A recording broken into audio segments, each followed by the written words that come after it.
Salam damai sejahtera dalam nama Tuhan kita Yesus Kristus. Salam hangat dan salam sehat anak-anakku yang terkasih. Pada hari ini kita akan melanjutkan pembelajaran kita dengan tema kebersamaan itu indah. Bersama saya Sylvester Nyamai, Guru Pendidikan Agama Katolik dan Budi Pekerti. Baik, sebelum kita melanjutkan materi kita terlebih dahulu mengerti dulu tujuan apa sih kita belajar kebersamaan itu indah. Pertama, menceritakan pengalaman persahabatan dengan penganut agama lain dan kepercayaan lain dalam hidup sehari-hari. Menjelaskan pandangan Gereja Katolik tentang pentingnya dialog antar umat beragama.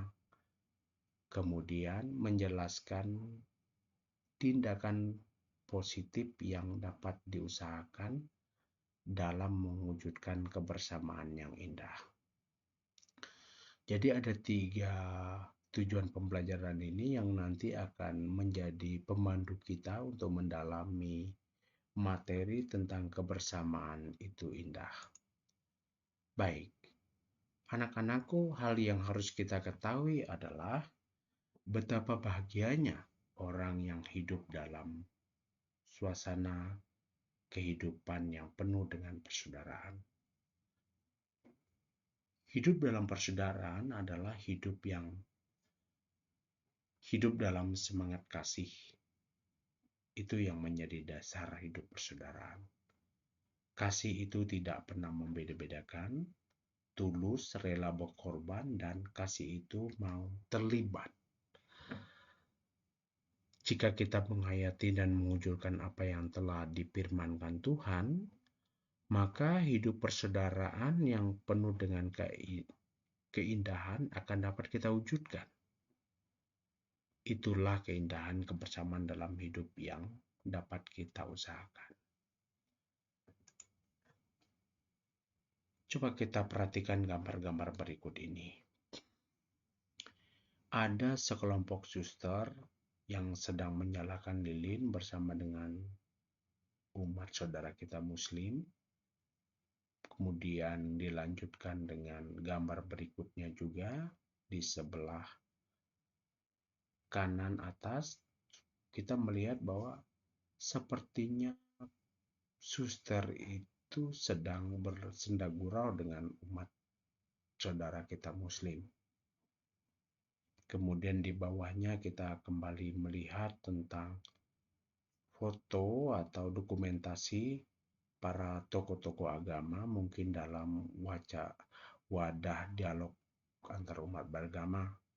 Kemudian kita melihat foto seorang uskup dari Gereja Katolik yang sedang berfoto dengan umat-umat kita dari agama Muslim. Dari beberapa foto ini kita mampu melihat bahwa di antara mereka tidak ada namanya sikap atau gambaran yang dapat kita lihat bahwa mereka saling membenci atau saling mengejek. Yang ada itu adalah kita melihat raut-raut wajah yang penuh dengan keceriaan, yang penuh dengan kebahagiaan.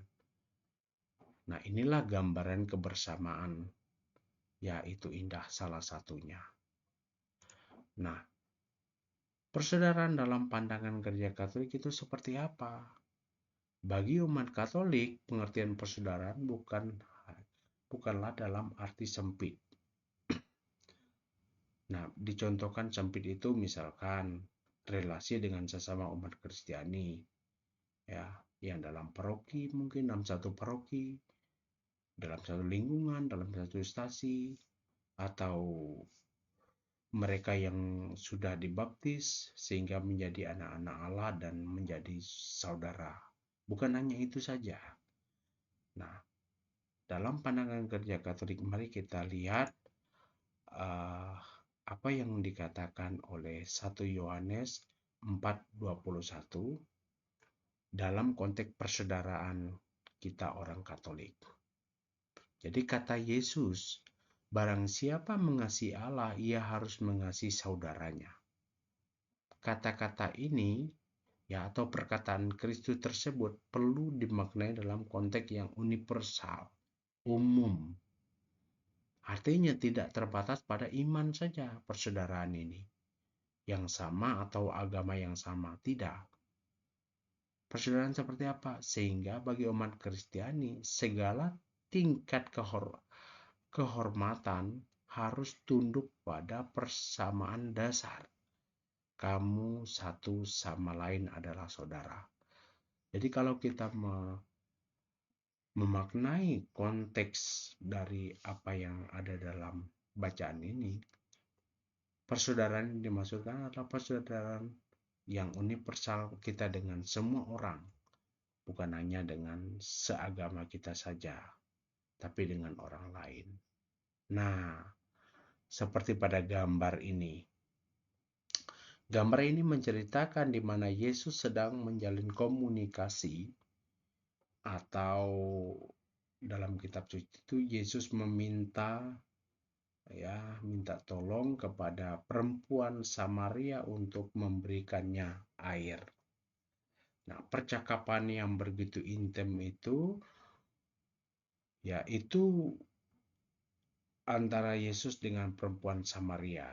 Padahal yang kita ketahui bahwa orang Samaria pada waktu itu adalah bangsa yang dideskripsikan. Ya, mereka dianggap orang kafir, mereka dianggap orang yang berdosa dan sebagainya oleh masyarakat Yahudi pada waktu itu. Nah, Yesus sendiri adalah orang Yahudi, orang Israel. Mengapa Yesus mau berbicara dengan seorang Samaria, apalagi seorang Samaria itu perempuan? Nah, dari sinilah kita mau belajar bahwa Yesus tidak pernah membeda-bedakan. Dia dari kaum apa, suku apa, gendernya seperti apa, dia seorang perempuan dan sebagainya. Yesus hanya memberikan contoh kepada kita bagaimana menghargai kebersamaan, menghargai perbedaan. Kemudian, pesan apa yang dapat kita petik dari gambar-gambar tersebut?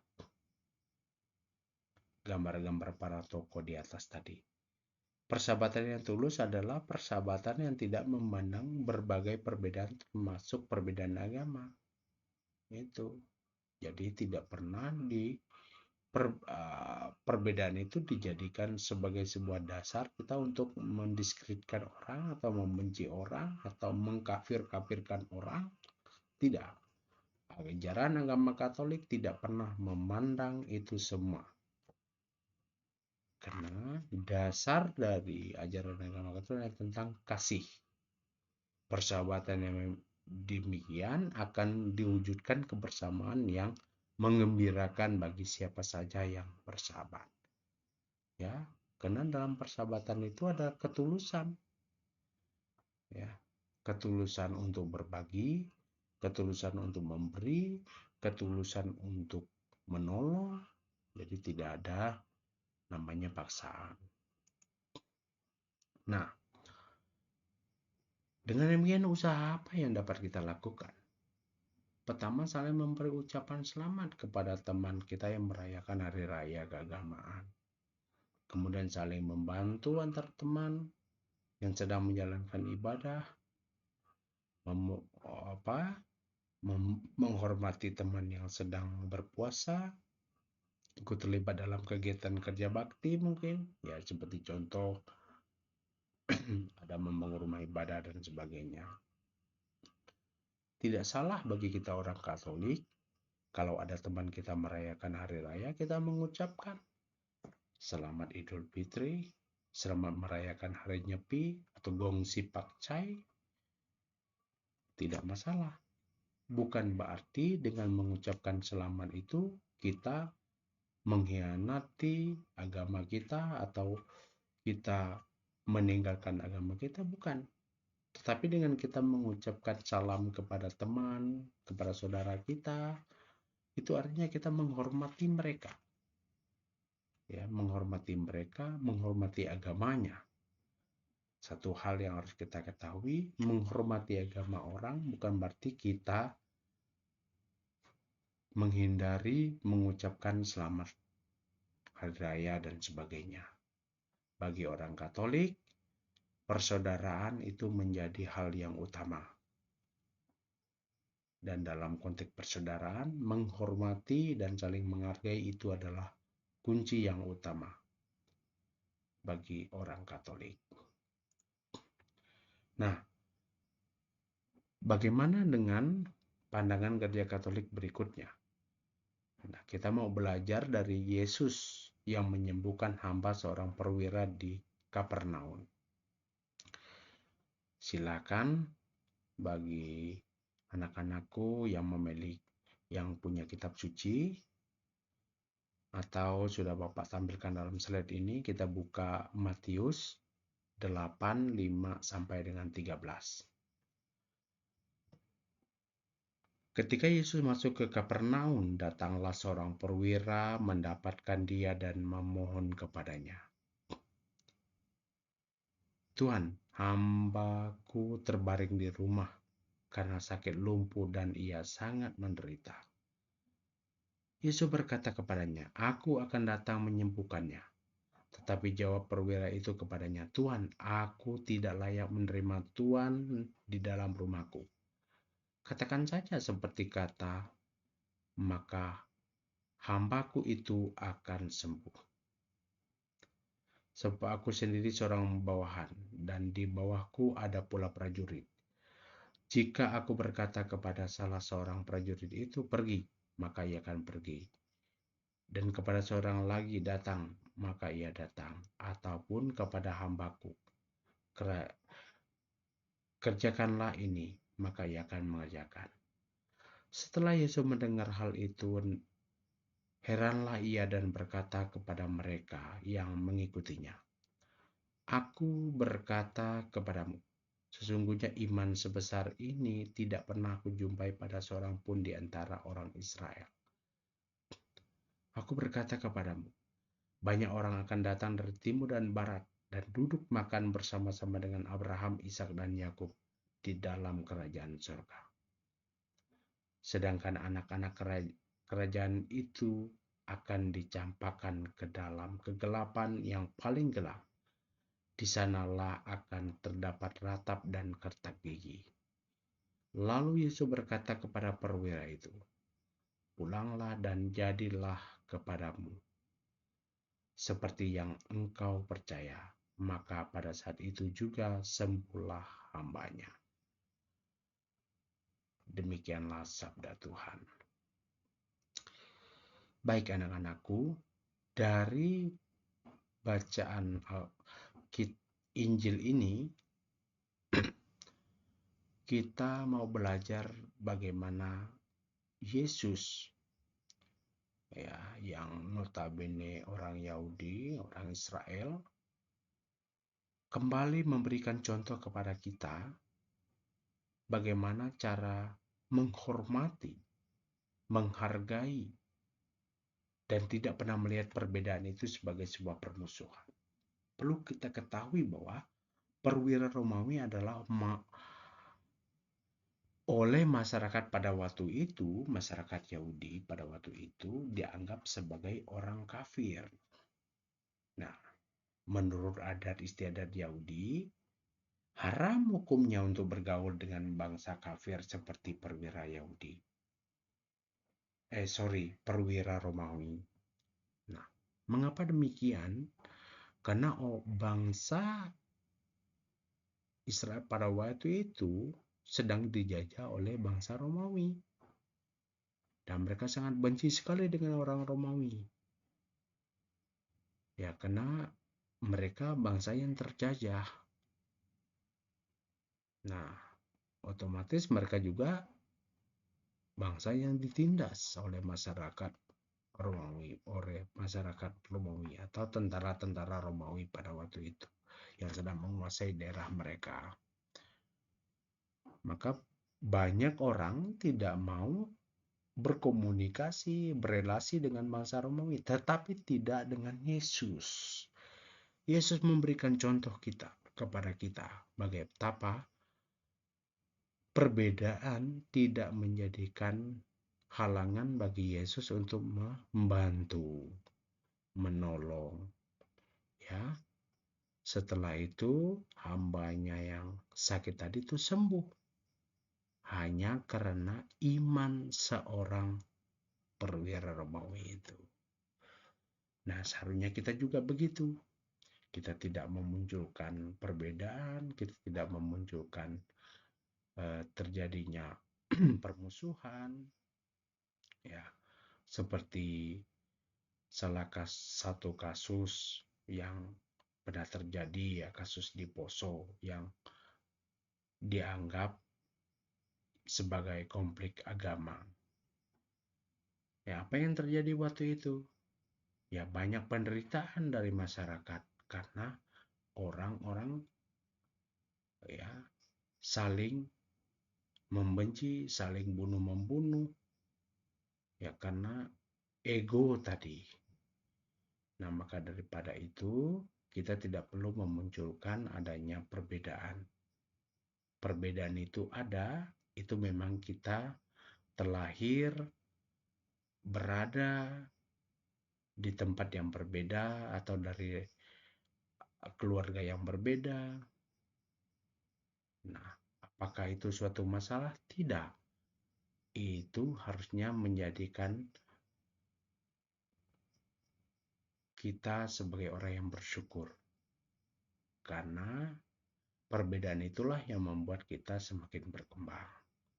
Coba bayangkan, kalau orang Indonesia ini semuanya tidak ada perbedaan dalam hal suka memasak semuanya. Nah, siapa yang menanam, siapa yang mendatangkan sayur dan sebagainya, siapa yang berjual sayur, sementara orang suka masak semua. Nah, ini suatu contoh yang nyata. Maka ada yang suka masak, ada yang suka makan, ada yang suka menanam, ada yang berkebun, ada yang berladang, ada pengusaha, dan sebagainya. Nah, semua profesi itu mulia. Nah, begitu juga dengan agama. Agama juga, walaupun dia berbeda, tapi tujuannya sama, adalah untuk menjadi anak-anak Allah. Nah, apa yang dapat kita pelajari dari bacaan tersebut? Pertama, Yesus tidak menolak kedatangan perwira itu. Ya, ia mendengarkan permintaannya, bahkan siap untuk datang ke rumahnya. Ya, murid-murid Yesus itu, kita sebagai murid-murid Yesus itu dipanggil untuk bersikap terbuka dan mau membangun persaudaraan atau persahabatan dengan semua orang tanpa memandang perbedaan agama dan kepercayaan. Itu, sebagai orang Katolik kita harus mengerti bahwa Katolik itu sendiri adalah umum atau universal. Nah, gereja mendorong para putra itu supaya dengan bijaksana dan penuh kasih, ya, melalui dialog bisa kita lakukan bagaimana kita membangun persaudaraan, kerjasama dengan para penganut agama-agama lain sambil memberikan kesaksian tentang iman serta pri hidup Kristiani. Ya, mengakui, memelihara, dan mengembangkan harta kekayaan rohani dan moral serta nilai-nilai sosio-budaya yang terdapat pada mereka. Jadi, ada hal-hal yang baik juga dari orang lain yang harus kita serap, yang harus kita pelajari. Ya, itunya yang menjadi konsekuensi kita sebagai orang Katolik. Karena kita adalah murid-murid Yesus yang dipanggil untuk mewartakan kerajaan Allah dimanapun kita berada. bukan dengan kata-kata saja, tetapi juga dengan tindakan. Apa yang dapat kita refleksikan? Ini permenungan bagi kita bersama. Anakku, permenungan bagi Anda dan bagi Bapak Guru juga. Sudahkah kita, ya kalian, sadari bahwa mewujudkan kebersamaan yang indah itu tanggung jawab kita semua? Usaha apa saja yang dapat kita lakukan untuk mewujudkan kebersamaan yang indah, serta apa yang telah diajarkan gereja tentang kebersamaan yang indah ini?